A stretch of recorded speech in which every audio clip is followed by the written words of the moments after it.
welcome back to another episode of the podcast. Today, I'm here with Dr. Julien Tempone-Wiltshire. Hello, sir. Good to see you. Hi, good to see you too. Well, Julian, I thought we could jump straight into it. So, for everyone listening and watching as well, could you just give us like a brief introduction as to who you are and what you do? And yeah, Sure thing, Tom. It's good to be here. Bit of background about me. I'm a senior lecturer in counselling and psychotherapy at a university in Australia. Um, my focus in general is around teaching grief, trauma, philosophy, and group work. Outside of that, I orient towards, I guess, research in Hmm. kind of the intersection of a few areas. I'm very curious around embodied cognition. So at the moment, I've been doing a lot of research in that area, which has been a lot of fun to explore because it's still so fresh and raw, right? Like we're looking at the mind-body connection in general, but how does that get particularized when we think about the intersection of different knowledge systems? Like what happens when you take, say, say uh, like um like an Indian chakric system of energy centers in the body and think about how they might map to like a Reichian set of body armorings in relation to developmental experiences. Mm. Or then put that again into relationship with Erickson's psychosexual developmental stages. Right. And then you put all this in connection with developmental trauma, or even say Stanislav Grof's work on interuterine experiences. You start getting these really strange and interesting synergies of ideas, which again, it all falls under that broad umbrella of embodied cognition. Right. Um, but it's challenging material, and a lot of it is obscured and ignored in sort of, let's say, mainstream clinical psychological journals, even though there's so much obvious evidence connecting the mind, the body, self-perception, world perception in really interesting ways. That's one area that I've been thinking about a little bit. That's cool. Is that a bit of a tangent? But yeah. That's awesome. No, I love it. I love tangents as you, it's all the more tangents. I think so. Do you think perhaps you can just sort of speculate on this, or based upon what you've been researching um, already, do you think that there is something that each of these traditions, whether it's psychological, Eastern contemplative traditions, Hindu, what's going in certain religions, are all sort of pointing to a similar thing? It's just that we're using different words and different languages for them. Like a fantastic age-old question, right? Yeah. I think like that subject of perennialism, is there a single truth that is being described in different traditions? Generally, that question was sort of pointed at contemplative lineages.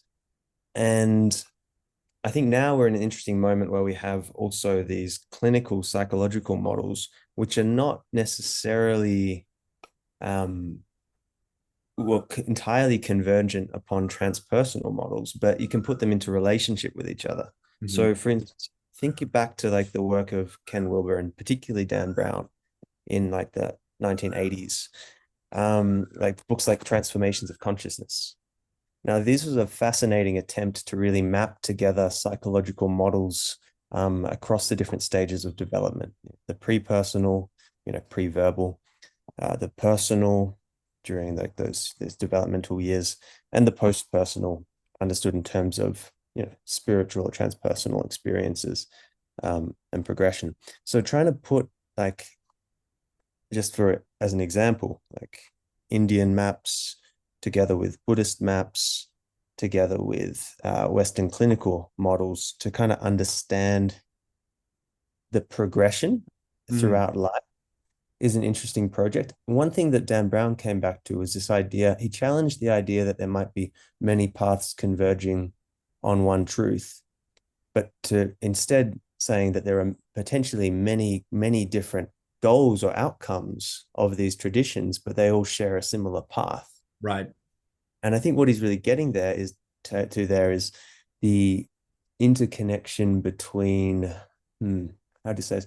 The technologies sharing or relying upon similar facets of being human, right? Like if we abstracted the technologies that are used in indigenous traditions, in ceremony and ritual, if we abstracted those technologies out and tried to explore the underlying function of those technologies, we might find similar commonalities between, say, that and process group psychotherapy principles. If you look at Yalom's work, Right. yeah, does that so and similarly, you could say the same thing across, say, like Advaita traditions and then Tibetan tantric or Dzogchen traditions, etc. Like that, if you look at what is the mechanism of prostrations, what does that serve in terms of the generation of faith? How do the transmissions occur through the pointing out instructions in Tibetan Buddhism? How do they parallel, say, Neo-Advaita practices of transmission? So I think that that's an interesting project, and it's a modernist project, and I think that's important to acknowledge, right? Like we're still trying to synergize traditional knowledges, utilizing or creating our own frames, and that has dangers. But I think people who throw it out that project entirely really ignore the fact that we're in this really amazing moment, that there are some real benefits of globalization and the interconnection of knowledge systems globally today that we should take advantage of, particularly if we want to move away from a petty materialism that kind of excludes and ignores all the wisdom traditions generated throughout the ages. I think. Yeah, that's all. There's so much there that I want to talk to you about. I first of all, I love the optimism because I feel optimistic about this day and age too as well. I've had lots of people on the show before who are, cynical about postmodernism and all that sort of stuff because I suppose they feel that it's a very damaging recursive loop, that if you keep deconstructing things, you get to the point where there's no solid ground, no common ground rather. And then there's this anarchy because of this moral relativistic utopia, right? But I think what you're speaking to then, I don't want to put words in your mouth, but it sounds to me like we're sort of now trying to move to a meta modern approach where we're trying to not throw the baby out with the bathwater as well. That's really interesting. Yeah. So I like that. And as you're speaking about it, it makes me think about even this idea of synergy, this idea of like theoretically integrative approaches, whether to psychotherapy or to knowledge and insight in general. Like it dates back to even like the Ayurvedic notion of like the doshas and this idea of the vata, kapha, and pitta tendencies that all phenomena have, but including individuals. I think it's interesting to think about in some ways, these three characteristics, you put them together, you're talking about, so kapha as this fundamental structuring principle and then moving into pitta as this metabolizing or processing principle, and vata as this sort of movement and information, knowledge gathering principle. I think when we think about postmodernism and where it maybe goes off the rails is when you have this vata tendency that gets exacerbated. You've got this excess of stimulating energy and attention to different ideas and theories. And, you look at Instagram and things like that today and just see how vata imbalanced the whole world has become. Right. And they're saturated in information, but there's no knowledge, there's no wisdom, because there's no ability to process and integrate and ground that information. Yes. So whereas if we draw in the pitta principles, which is the metabolizing digestive fire, right? And then the kapha is in the ability to structure and integrate that metabolism to digest it, right? Then I think we can do some really interesting things in postmodernism. So yeah, I like the metamodernism as a project. I think it's pointing in the right direction. Yeah. And it just probably worries some people though, because they're sort of thinking like, well, hang on a second. are we now trying to establish a universal truth there again? It's just Yeah. like centrism to me almost in a way. Say that again. It almost sounds like centrism to me in a way where I can Mm. see some people saying, well, you've got to pick a side. You can't Yeah, just exactly. dance in the middle. Right. I think this is interesting. Like, such is the dialectic, like we are always inevitably trapped in in the construction of meta narratives. That is what it is to be human. Mhm. And I think when we have a postmodernism that is critical of the meta narratives, that serves important functions Yeah. insofar as the meta narratives develop and evolve through critique. But it's naive to assume that we're ever going to, escape meta narrative, Right. Right. So metamodernism, I think, is swept up in that cause of reintegratively attempting to synergize different knowledge systems in a way which can be criticized for, there's always a danger of appropriation, Mm. reductionism. But the problem with that critique, again, which is one of the excesses of postmodernism, the critique of appropriation, is that it excludes the fact that acculturation, the process of rejigging knowledge as it comes into a different cultural context, is entirely natural and inevitable, and it has always happened throughout history. Like there's nothing wrong with acculturation. Mm. The problems, I think, happen when we start seeing the forces that are driving acculturation being driven by primarily financial considerations of big corporations, not in the interests of actual human beings, kind of thing. Right. Right. Yeah. Yeah. Yeah. Well, that's a wonderful segue, right, into a discussion of the man whose book I'm trying to get into once again, which is David Foster Wallace, right? So people who listen to this podcast know a lot about David Foster Wallace. We talk about him a fair amount. He was an interesting character, wasn't he? I think I don't know about you, Julian, but to me, and I wish I didn't do it so much, but I have a tendency to glorify the tormented artist because I just get swept up in sort of the ideal of it, and the damage and it causes. I think that's why I love grunge music so much, and why I love people like David Foster Wallace. They're just so interesting. Um, but he was really grasping at so a lot of these ideas that are more or less common-ish now. I think most people understand some of the damaging effects associated with consumerism, but I feel like he was talking about it when no one else was. Oh, he was really ahead of time. I agree completely. Like, Mm. and you think about, I remember even just a little reflection on the side in some of his work around around what was going to happen with the mediation of reality through technology. Oh, Um, like these little descriptions, he do a little reductio ad absurdum of like what happens when someone creates an avatar essentially, right? Before the word avatar existed. And then they start modifying their avatar. So they have big lips and big breasts or like wider shoulders. And then eventually you've got these distorted images of yourself on a screen that have no resemblance to yourself. And you become terrified of going out in public in your physical body. And yeah. it's just he played up to this extreme, but it's so true. And we look at the work of, say, the undivided attention guys, this looking, I forget, this the social dilemma. Oh, yes. um Yes. I think Jonathan Haidt, I can't remember, that coddling of the American mind is an Yeah, Jonathan interesting Haidt. book. That's right. Yep. And some of that work on thinking around social media, um and the mapping of the trends of, basically increasing rates of depression, anxiety, suicidality, to the introduction of functions like the like button in social media. You just see how the the social media presence has, I don't know, arguably I'd say only had a deeply detrimental effect on human relationships. Yep. Yep. Yeah. I couldn't agree So yeah, more. I think yeah. Mm, But a great. what was so cool about that is funny because I just finished reading that part.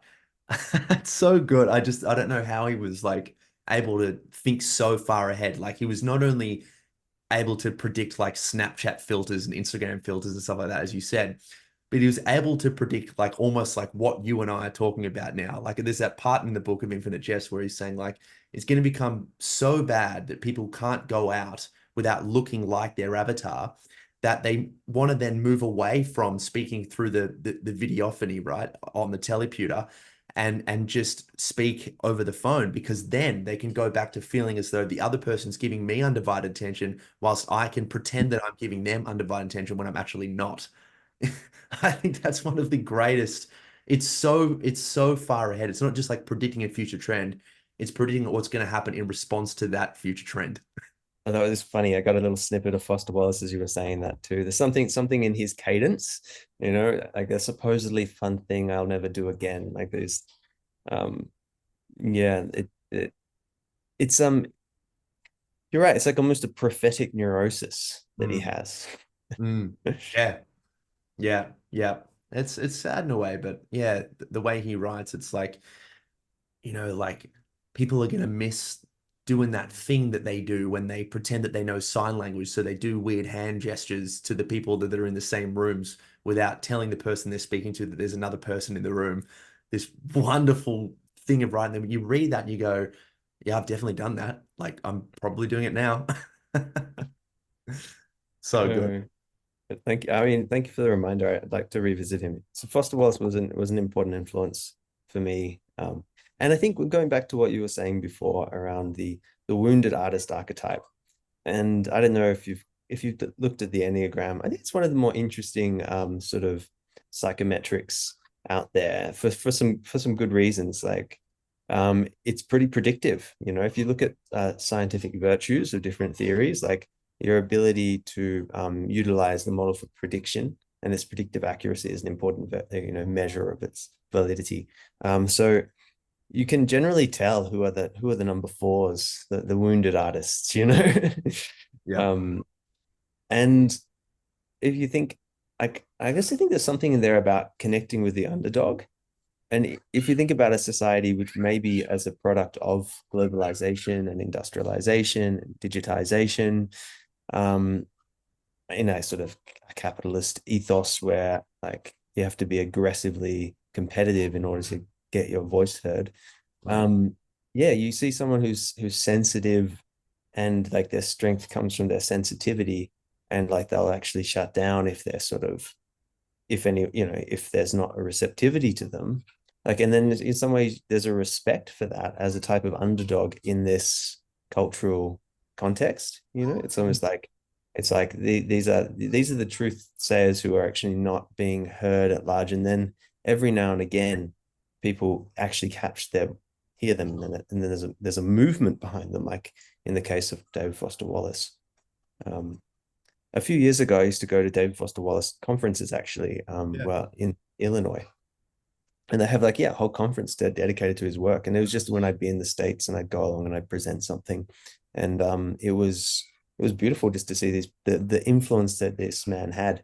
Um, yeah. And how it's like echoed forward. I Mm. never thought of it like that, actually. Like, I think you've helped me understand why, to some degree, I really like the tormented artist there, because I think you're absolutely spot on. It's like this person who sees the world in such an intricate way, and that their introversion is their superpower. But in the end, it's too much for them because they can't escape the world that they've been thrown into. And I think that speaks to, well, for people who like the ideas of tormented artists, it speaks to that part of us that feels like, oh, this is a real struggle to sort of go along in this thing, you know. Mm. You don't want to sort of be too reductionistic about it, but like even just working for a for-profit company, there's that incentive to make commission and things like that. It's just you feel that that sigh almost. Mm. I do, yeah. And I feel like one thing I've often come back to with the introverted sort of the artist type, is a desire at some level to lift them out of Mhm. um, their self-involvement, because I guess that's the other side of it, that in that self-involvement, there is a sense of not being understood as almost a defining characteristic of this number four, Right. this introverted artist. So how to again see what's underneath that, explore again the developmental experiences that can lead to this temperamentally sensitive individual kind of turning inwards and feeling misunderstood by the world. And also the other side of it is the gift of this type, like how it can be heard and received by Mm. the world. So I think often it does come back to almost a mentorship um, into self-assertiveness. And people will often talk about the number four at its growth edge is becoming more like a number one.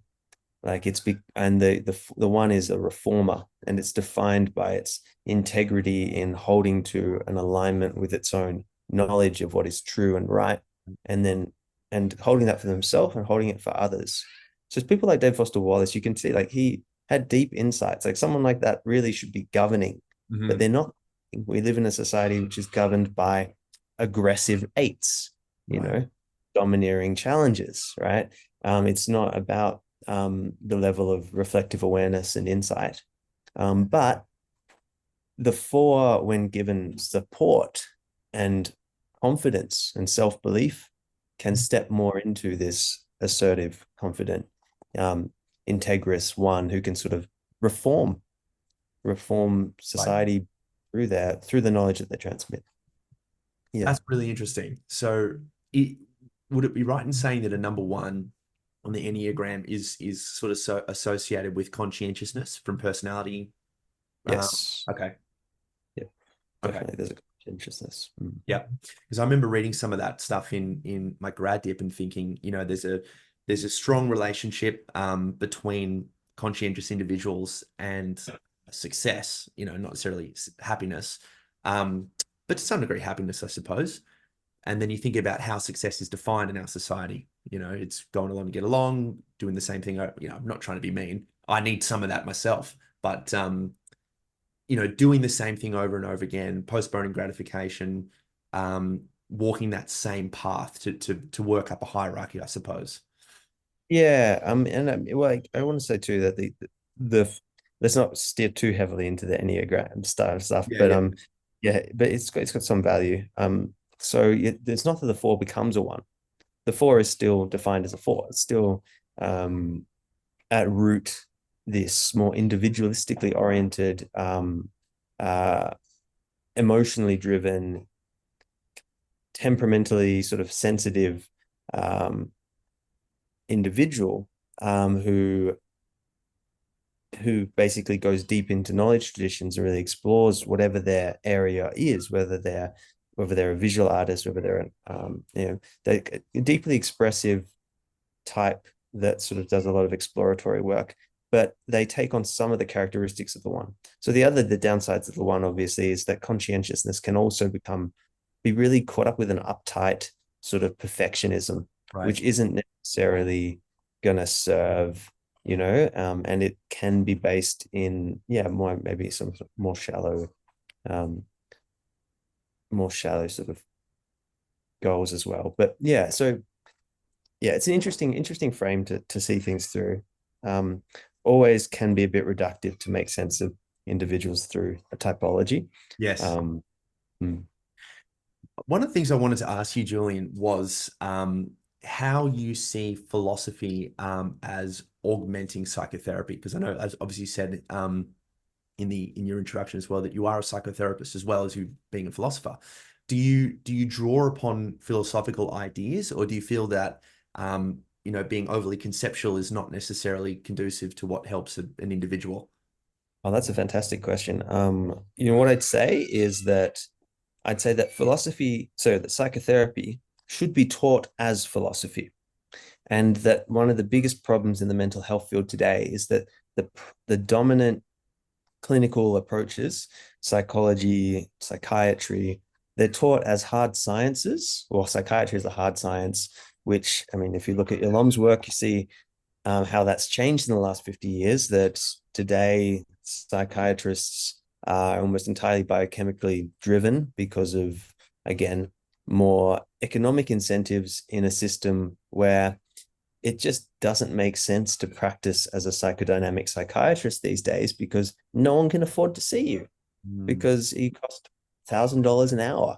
Um, but you can see your clients for 10 minutes and dole out prescription medications, right? So we see how psychiatrists have been shaped by a sort of biomedical reductionism, connected up with economic incentivization of pharmaceutical driven solutions to Right. problems. Psychologists are not remotely trained in therapy anymore. Um, and instead, they are generally taught a number of protocol-based, short-term manualized interventions, all based in cognitive behavioral frameworks, which again are very remote from psychotherapeutic work as it's been traditionally understood. Instead, are based in working, with ideas that begin in the positivist era in the 50s and 60s. Again, wrapped up in biomedical scientific perspective on health and well-being, which again is so alien to understanding therapy as it's traditionally been conceived. Counseling and psychotherapy, to my mind, is the best situated discipline or disciplines to really work with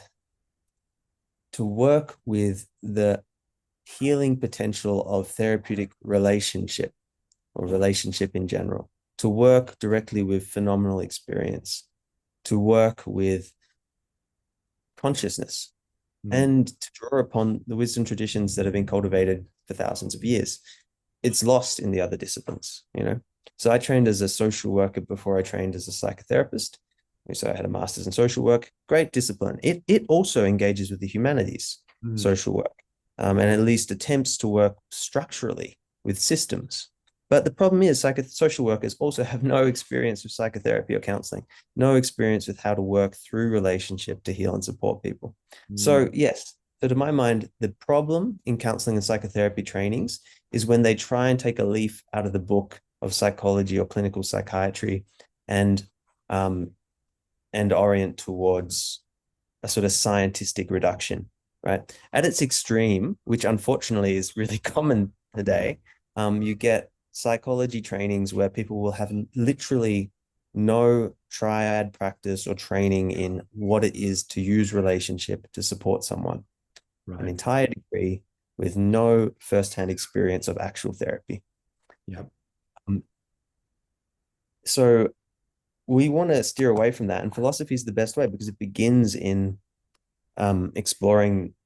Before there was psychology and psychotherapy and psychiatry, there was philosophy, and philosophy was the praxis for supporting people to heal, um, to understand themselves. So yes, I think philosophy is vital to how we teach psychotherapy and counseling, Yep. and that informs how I work with it. However, in therapeutic practice, I do not think therapy is philosophy, and that's a real problem that some people make. In the States, in particular, you see the emergence of philosophical counseling, Mm. which again I think is a bit of a misunderstanding, right? Like we don't we don't heal by having Nietzschean philosophy explained to us. Right. We don't heal by being given some quotes by Kierkegaard on our specific problems, right? Like we heal through therapeutic relationship, which has a lot of complex layers to it, which are philosophically informed layers, right? Mm. So I think what we really want is the philosophy of psychotherapy, which opens up a whole host of interesting subjects, rather than philosophers just plying their trade and saying they're counselors or psychotherapists, because that's a different thing. Yes, yes, that makes a lot of sense. Yeah, God, there's so many things we could go off there. I think one of the things, and you'd be able to speak to this, of course, but I think one of the challenges that counselors and psychotherapists face as sort of emphasizing the relationship, being the instrument that heals, and then I've got a quote on my website, which isn't, of course it is, right? A Yalom quote, which is the act of revealing oneself fully to another, yet still being accepted may be the major vehicle of therapeutic help. I think Beautiful. in a nutshell, kind of what we're describing here. And I think, because we live in an economic system that really values outcomes, I think we're always going to struggle with that. CBT is a very outcome-derived therapeutic framework. By the end of this many sessions, I mean, insurance companies love it, of course, but I think the ultimate healing, I could speak to this personally, I don't feel personally that any of my ailments, the issues of my mental health struggles in my early 20s have ever really gone away. I've just been able to sort of surrender to them. And therein lies the paradox. And I don't feel like I have those issues anymore. But to say that I've sort of overcome them, or that I've been through a specific rigid process where week by week I've become a little bit more healed, it just doesn't feel right. Yeah, totally. And so much of this, yeah, I think as you're pointing towards, it relates back to how we fundamentally understand therapeutic change. And within a cognitive behavioral framework, change is conceived through, adapting behaviors and redressing maladaptive beliefs. But then the mechanism to achieve that is through adapting behaviors and redressing maladaptive belief.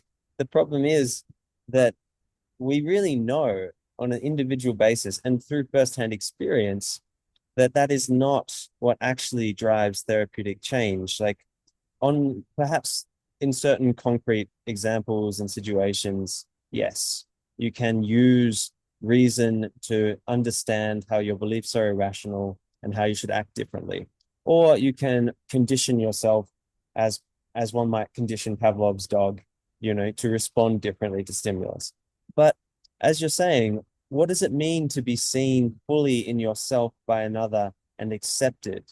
And that seems reductive, but it's actually a profoundly difficult challenge to learn how to hold that.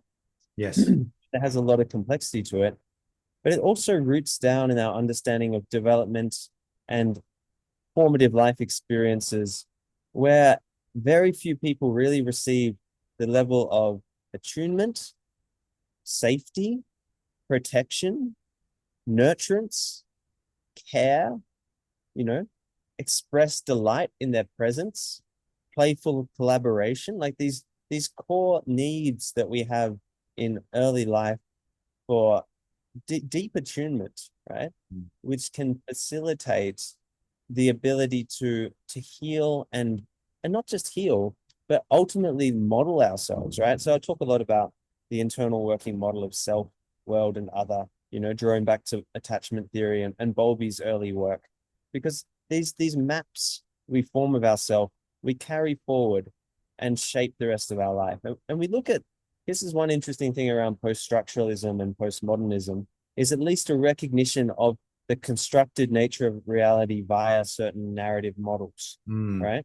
So if we think about how we carry forward models that shape our perception of reality and therefore, in fact, shape our enactment of reality, then I think we can really understand how reparative approaches to those underlying models through new relationships, through essentially either clearing the transference, a transference cure, and attachment repair, however you want to frame it, how beneficial this can be. Yeah. I love that. I think I really it's hard not to just keep going down the echo chamber here, right? But I think it's important. I mean, when you really do feel seen by another person, and you're still accepted in that way. I mean, I don't. I mean, all the conversations that people have on social media are about, how to, buy this program so that by the end of it you'll feel enough, or whatever it is, right? Where being enough is just sort of a practice within yourself, so that because you can see yourself, you can actually then give that to another person. That I think that's another thing that we don't really see in some of the more clinical approaches is self work, right? Which is I can't imagine. I still have a hell of a long way to go toward being the therapist I'd like to be, but I can't imagine who I would be without having done therapy myself, having been a client, having sat on the other side. Oh yeah, exactly. And this is a really important thing to name because, again, the majority of mental health care professionals in Australia and in the States don't actually have firsthand experience of healing through therapeutic relationship, right? Instead, they're simply rolling out protocols which maintain a distance between themselves and their clients because they Mm. haven't experienced firsthand how qualities of attention, attunement, and care and relationship actually can be the mechanism of change. And I want to say too that like I think I quite like Carl Rogers' reflection here that we should be going out and finding therapists rather than trying to make them, right? Like there's Love it. something to be said for the fact that certain people, certain individuals are trained and already attuned to be able to hold others within this emotional relational register in reparative ways. And I think this is important because sometimes as a psychotherapist, I've almost had a disparaging attitude towards counselors, insofar as counseling often is not given more deeper training into specific therapeutic modalities. And I think that's, I criticize myself for holding that attitude in the past because whilst true of some counselors, there are a lot of incredible counselors who simply have, through relationship itself, learned how to be with the other in profoundly reparative ways. Yeah. Right. So I do think that that's a foundation, but that's not to say that like depth training in specific therapeutic modalities can't really deepen that work. Um, so one example I was thinking around here that we could talk about Mm. is one of the biggest problems I think people find is clients will come in and they'll have all the armoring of the outside world, right? Like when I'm connecting with another person, I don't show my emotions. I need to present a persona. This persona is acceptable. Um, I'm certainly very far away from contacting the sensations in my body. Hmm. And none of this can be held in common with you because I don't trust you and because there's this innate adversariality. And I don't want to be vulnerable because you might take advantage of it. All of this stuff, Yes. right? So how do we work down that armoring? And how do we bring people into relation with their emotions in real time? And even more deeply, how do we bring them into relationship with the underlying somatic experience occurring in their body?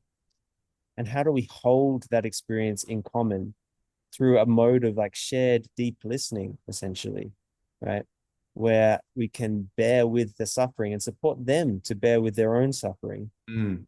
in order to really process and really process what couldn't be held, right? Because we talk again about failures of attunement and why they're rupturous in early life. So much of that comes back to like grief and loss and suffering and distress that couldn't be held, that wasn't held by another in the right way in early life. And we want to really unwind a lot of that deep process, that deep patterning. Right. Yeah. Yeah. I so so one of the things that comes up obviously is like the perennial question of whether a therapist should self-disclose. And I think that, I mean, my personal opinion is it's hard to, I like the idea of self-disclosure insofar as it's beneficial for the client, but Mm, I think to really feel another person and be in the here and now in that state, you have to feel that safety and that vulnerability that comes from um, it's obviously empathy driving it, but that real sense of like I can trust you because to some degree I feel that you know what I'm touching on here. Now it doesn't mean you mm, have to divulge your whole story, but I'm just as a quick side note. So the latest book, the book that I just finished, is called Sitting on the Other Side. Was my experiences with a therapist up here on the Gold Coast, and one of the first things, Julian, that I thought was hilarious actually was I hadn't been to see a therapist in many years. So I'm 31 now. I reckon it would be 6 or 7 years ago since I'd seen a therapist, and I realized that I was a horrible client. Like I was speaking in sort of like schizophrenic loose associations, sitting on the couch there, just going off and off and off, and he's probably looking at me going, "What the hell is going on here?" And then I sort of had the insecurity, the need to sort of say, "Oh, by the way, I do work as a counselor," and but all of that. What made him so wonderful was I just felt very accepted by him, and that allowed me to sort of enter a deeper layer. And what I came to realize from that was all this talking, right? What was a way to distract myself from the feeling that I was finding very uncomfortable. Um, Mm. so, but coming back to the point here, what I found that was really helpful for him, and maybe this is just a personal need, was that he felt very open to talk about his personal experiences insofar as they were valuable to me. And Mm. I think there's something to that. Totally. Yeah. I think the subject of sharing as a therapist, again, it's one of those things that, it would be nice if we had a black and white response to it. It's the same as even the point of therapeutic touch, which is an even more sensitive subject. Mm, Um, but particularly in the case of, we'll talk about disclosure. The truth is that, to my mind, that it's the nuance required to accurately use therapeutic disclosure is really great, right? Like, mm, you need to understand the type of disclosure, the situation in which it's occurring, how it's serving the client. But I think, coming back to the the example you gave of, like, is it in the interest of the client, and really grappling with that. Are you trying to, where does it come from? mm, But particularly, let's say, are you still the master regulator in this relationship? mm. And is the therapy still for the client? As long as you're still the master regulator in the relationship, the therapy is still for the client, and this disclosure serves a very specific therapeutic goal, then yes, I think it can be really useful. Um, for instance, I'll frequently disclose when I feel moved by the client's expression of vulnerability and emotion. Mm, And oftentimes, you know, I'll be at the point of tears in sessions, yeah, right? And I'll disclose this because they're being seen by the other in their grief is essential to them recognizing their own grief. right. But again, the way that I am moved by their grief is not moved towards dysregulation, which again could make them consider it, that they're more likely to become preoccupied with my experience in a way that ruptures the therapeutic goal of being held, Yes, right? And make that very clear. And that's about staying the master regulator in that relationship. Like, it's okay. Like, it's okay for me to feel this, holding you in this. Is that okay? How does it feel being seen in this for you? right, You know?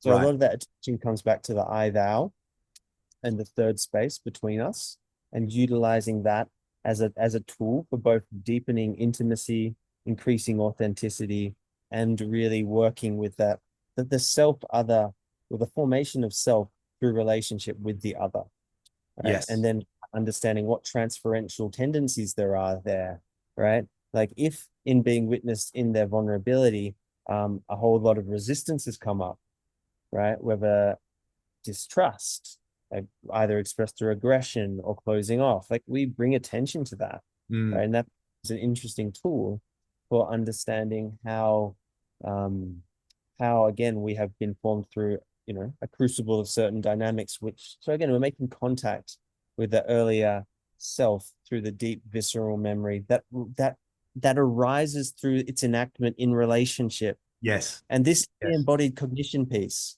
right? And the piece which is completely lacking in, say, clinical psychological training, a recognition that the self is a process that arises through enactment in relationship.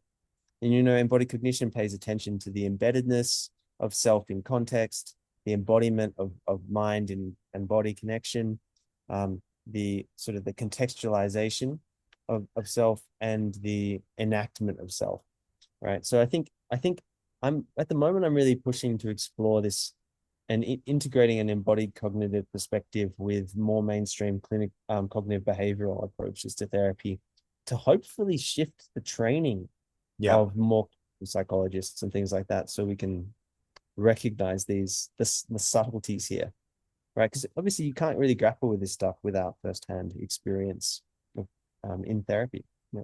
Right, right. Yeah. I mean, you certainly, I think you get pretty close to it when you're here. Because I think I'm trying to sort of pay attention to how I'm feeling as I'm hearing you talk. And it's always very interesting to me when I hear people talk and they speak to parts of me that I knew were there, but I didn't have the words to describe, you know, that feeling of, being seen and being held. Well, that sounds wonderful. I could read that in a book or on a social media post and, oh yeah, good. I want to see that. Right. But that deep contact that occurs, um, is something that's only sort of felt, in relationship, which I think is scary, right? Because you've got to almost throw yourself in the deep end in order to have that feeling of connectedness.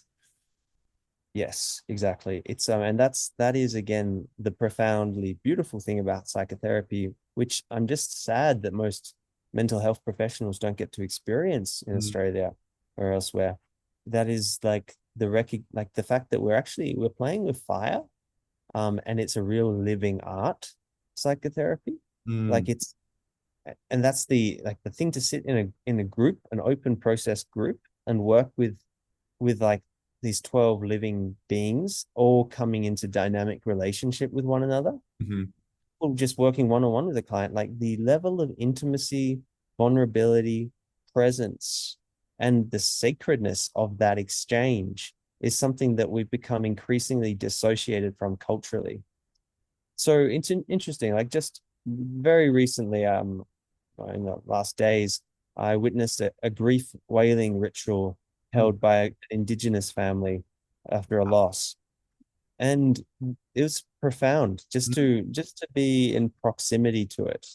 And it was, and just again, like these sorts of things are really absent in contemporary, secularized, globalized Western contexts. Yeah. And yet we can learn so much from them. So again, this is part of the reason that I'm passionate about this work, to try and bring these lost arts forward into, in a way, it's like, yeah, it's supporting us to come back to something slightly more human, Right. honestly, Right. Yeah. less Even acknowledging, technological. so Sorry. many, even acknowledging death. Like you wonder why we're so death phobic as a society. And obviously we've been indoctrinated into that. I wonder why I was so death phobic as a child. How common is it for someone in India practicing Hinduism to see a dead body? Very Mm, common.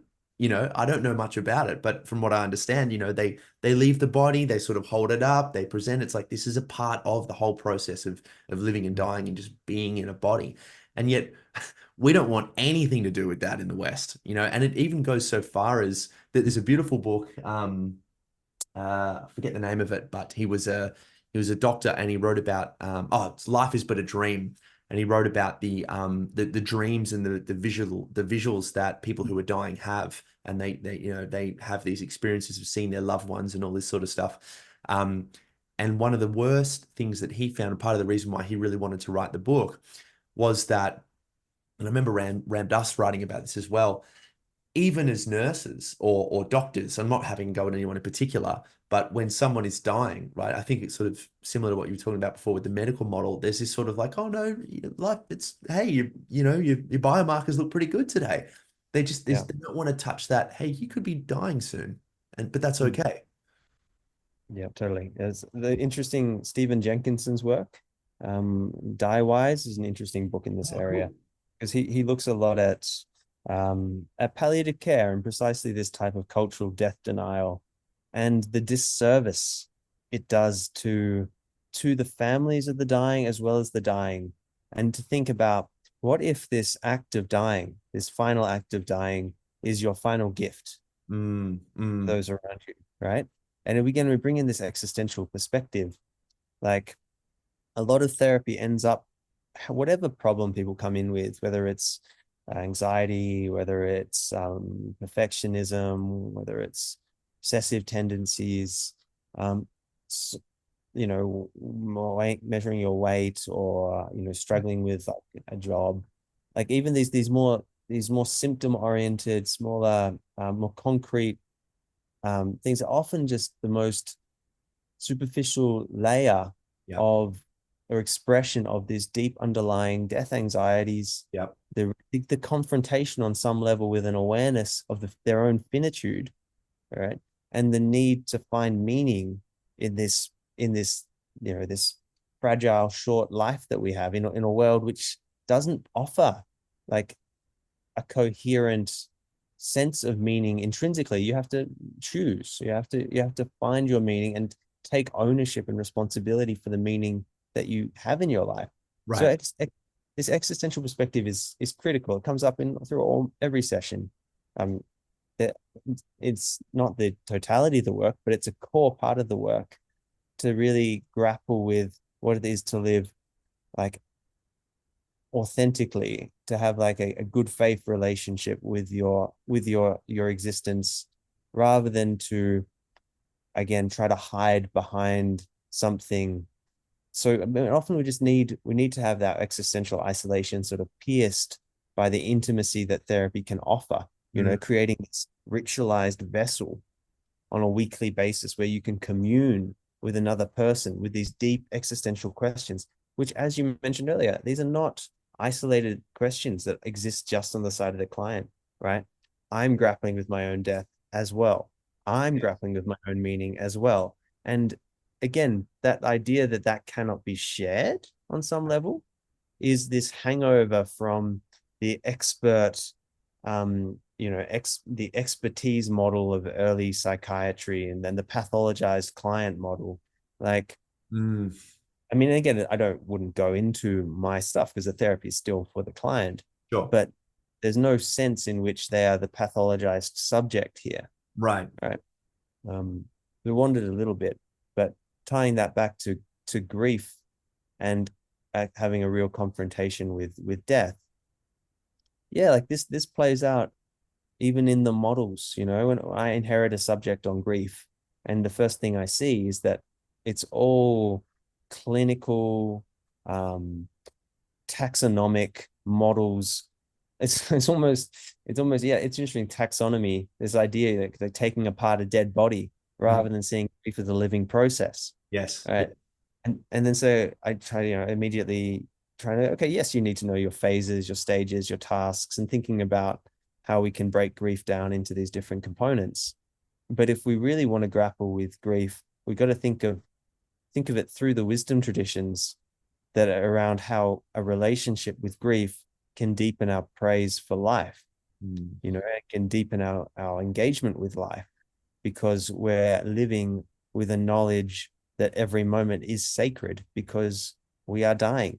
And I think that when we've moved into that way, teaching grief has been, one of the greatest blessings of my life, honestly, Mm. because you get to commune with others around the inevitability of our death, Right. and how to live in the face of that. Yes. Yeah. Yes. That's awesome, man. I think yeah, I was trying to figure this out. I felt that there's that expression, that quote that which I really love is that idea of like futility is like rearranging the deck chairs on the Titanic, where we're thrown into this world, um, and fundamentalist religions tell us that it's going to be sweet because as soon as you get into the water, paradise is waiting below. Consumerism tells us that the Titanic doesn't even exist, right? But where I was coming from with that was OCD was giving me it because that was what I came through, and OCD was giving me this real sense of control. Like so long as I could rearrange the deck chairs perfectly, then everything would be okay. But I think what existentialism has provided me with is this idea that why don't you just sit on them and just enjoy the view? It's Mm. not like you're not going to be scared, but there's not much else you can really do, you know? You know what? As you're saying that, it's making me think of the Titanic, the movie, Yeah. and that one of the most beautiful scenes I think is the violinists sitting on the deck chairs and playing their final songs. Yes.